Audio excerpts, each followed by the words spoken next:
Tahlil ini memiliki filosofis yang sangat mendalam. Iya, asalkan memang ya urutannya ya ada manusia tuh.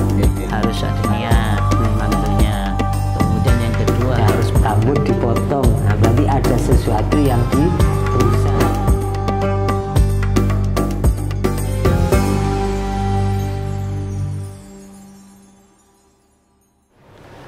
Assalamualaikum warahmatullahi wabarakatuh. Sahabat Yas Media dan para pemirsa yang dirahmati Allah Subhanahu wa taala, senang sekali saya bisa mengudara pada kesempatan kali ini untuk menyapa para pemirsa yang ada di rumah dalam program yang kita tunggu atau kita nanti, yaitu program kajian Islam bersama Yas Media.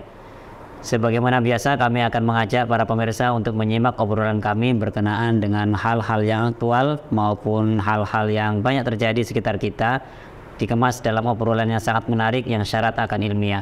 Sudah hadir di tengah-tengah kita yaitu narasumber pada kesempatan kali ini, yaitu Ustadz Samsul Arifin Abu. Kita sapa dulu beliau.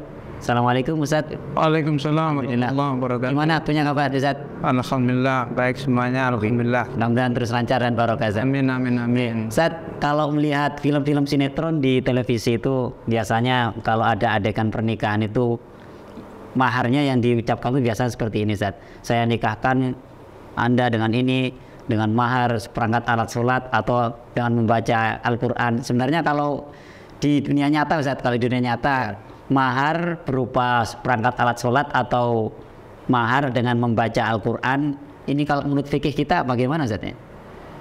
Baik, terima kasih pertanyaannya. Langsung ya? Iya, monggo. Baik. Terima kasih. Sebelum masuk pada pembahasan sesuai yang ditanyakan, sedikit akan saya singgung bahwa mahar itu di dalam fikih sebenarnya bukan imbalan dari akad nikah. Ini bukan imbalan atas syariat yang telah memberi izin untuk menikmati seorang wanita yang telah diakad nikah kampanye. Tapi mahar merupakan murni atiyah atau pemberian dan penghormatan dari Allah Subhanahu wa taala terhadap seorang wanita yang dinikahi, dan pemberian itu dibebankan pada suami yang menikahinya. Disebutkan di dalam Al-Quran itu ada ayat wa atun nisa shaduqatihinna nihlah di dalam surat An-Nisa ayat 4. Jadi di situ pengertian aneh lah kata para ulama, maknanya adalah atiyah atau takrimah. Jadi pemberian dan bentuk penghormatan. Jadi bukan imbalan. Bukan imbalan atas pernikahan itu, bukan. Jadi bukan semacam transaksi seperti itu. Iya, bukan seperti itu. Tapi memang di situ di dalam akad nikah, makanya dalam akad nikah itu penyebutan mahar itu tidak wajib, hanya sunnah saja. Jadi cuman penyebutan itu nanti konsekuensinya pada mahar yang berupa mahar misil atau mahar musamma, itu saja perbedaannya. Jadi mohon maaf Ustaz, kalau akad diakad saja tanpa menyebutkan mahar tidak apa-apa sebenarnya Ustaz ya? Tidak apa-apa dalam arti nikahnya sah, tapi tetap wajib bayar mahar, tetap wajib bayar, tapi bedanya nanti maharnya adalah mahar yang namanya bahasa kita mahar misil, bukan mahar yang disebut dalam akad. Kemudian kenapa bukan bentuk imbalan? Karena ketika bicara imbalan katanya sebagian ulama seperti yang dikutip di dalam kitab Al-Bajuri itu syarahnya Fathul Qorib, bahwa mestinya kalau bicara imbalan yang pantas bayar imbalan itu mestinya adalah wanita pada suami. Kalau bicara imbalan atas kenikmatan saat melakukan hubungan suami istri. Kok bisa begitu? Iya, karena di situ dijelaskan bahwa kenikmatan yang didapat wanita pada saat berhubungan badan itu lebih banyak daripada yang dapat oleh seorang laki-laki katanya.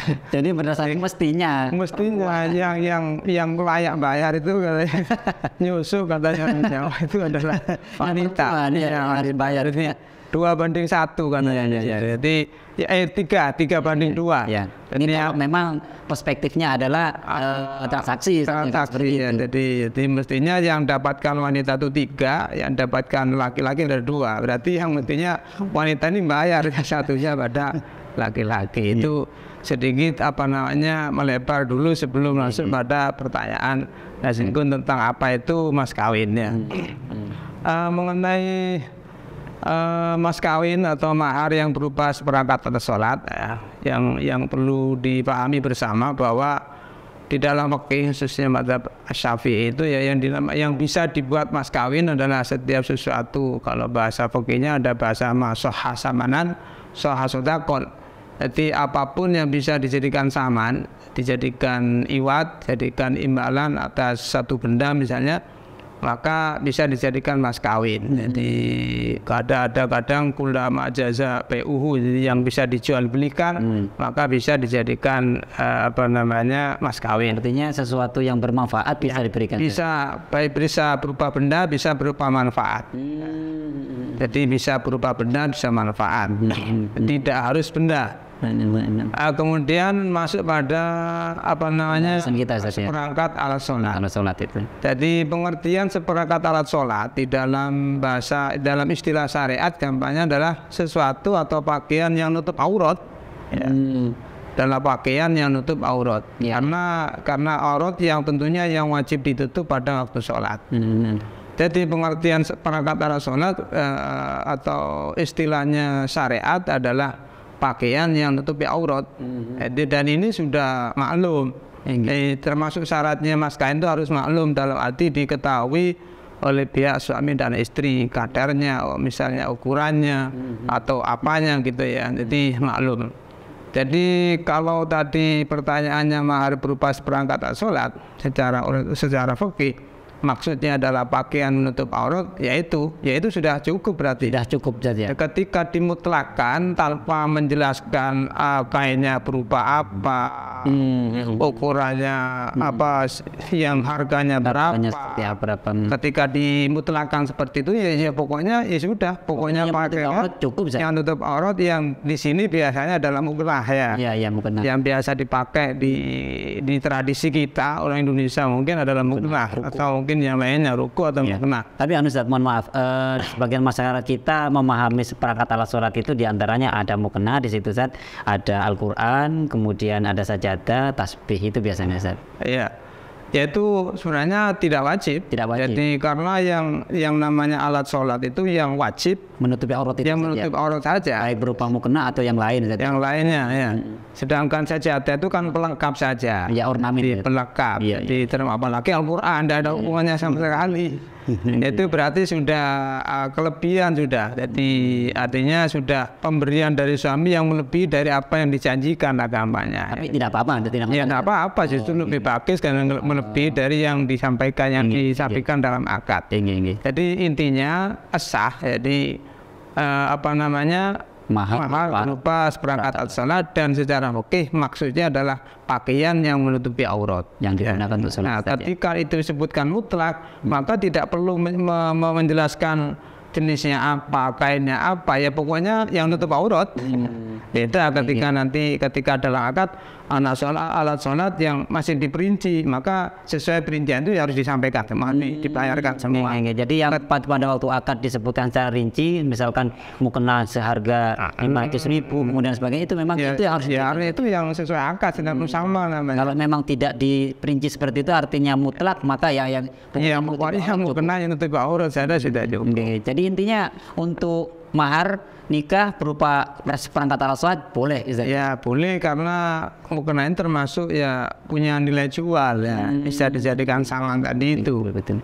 Jadi sah, intinya seperti itu untuk mahar yang berupa alat sholat. Untuk yang kedua, Ustaz, yang baca Al-Quran tadi. Oh ya, baik. Untuk berikutnya baca Al-Quran. Kembali kepada yang saya hitung tadi, bahwa mahar itu tidak harus berupa benda, tapi juga bisa berupa manfaat. Ya, jadi Al-Quran ini adalah bagian dari manfaat.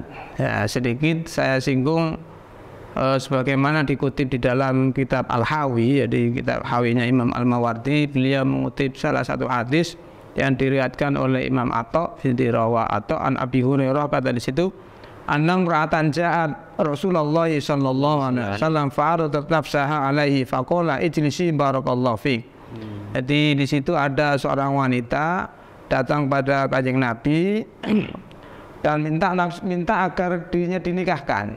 Jadi menawarkan pada Kanjeng Nabi, intinya dia minta agar dinikahkan. Akhirnya oleh Kanjeng Nabi disuruh duduk dulu ya, barakallahu fiik, didoakan Kanjeng Nabi berkah. Kemudian setelah itu bagi Nabi summa rajulan, Nabi memanggil salah satu sahabat yang tidak dikenal namanya. Jadi tidak disebutkan nama itu berarti tidak dikenal namanya, khususnya oleh perawi tentunya. Jadi pokoknya kemudian Nabi bersabda kepada rajul tadi itu, pada sahabat tadi, ini uridu an uzawwijakaha in radita. Saya mau menikahkan kamu dengan wanita ini kalau kamu mau, katanya Nabi kepada. Jadi Nabi ini tampaknya tidak langsung saya nikahkan kamu dengan ini, harus mau, tidak gitu, masih ditawari saja. Indrodita bahasanya. Gitu. Kemudian apa jawab sahabat? Marti itu gimana kerso Nabi kamanya, yang apa yang kau suka saya suka kamanya. Jadi sahabat ini menerima tanpa melihat wanitanya seperti apa, siapa dia, anaknya siapa, pokoknya karena yang Rasulullah yang pilihan Nabi sudah tentunya yang lebih baik tentunya. Jadi pokoknya hal indah kami syain. Kemudian Kanjeng Nabi sebelum menikahkan, Nabi masih tanya, kamu punya apa kampanye untuk dijadikan mas kawin maksudnya. Jadi apa jawabnya sahabat itu? Wallahi ma inti syai'. Nabi saya tidak punya apa-apa, Nabi katanya. Ini dipanggil dadakan, ditanya mahar juga. Jadi memang mungkin ini termasuk ahli sufa yang memang hidupnya di masjid di situ, tidak kerja, memang sudah ahlinya ibadah, kemudian ditawari nikah. Ditanya punya mas kain, tidak punya apa-apa Nabi. Kemudian Nabi tanya, hal indaka qala mafatu minal Quran.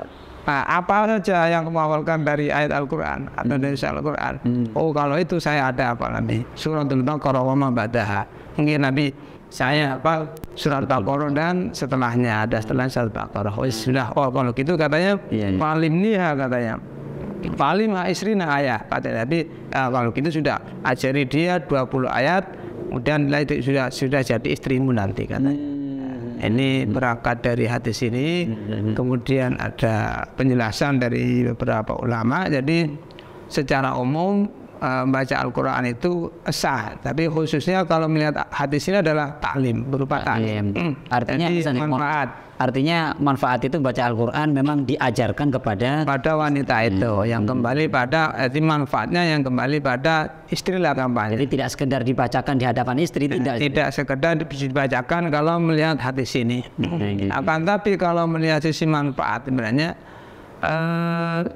mendengarkan bacaan Al-Quran juga dapat manfaat.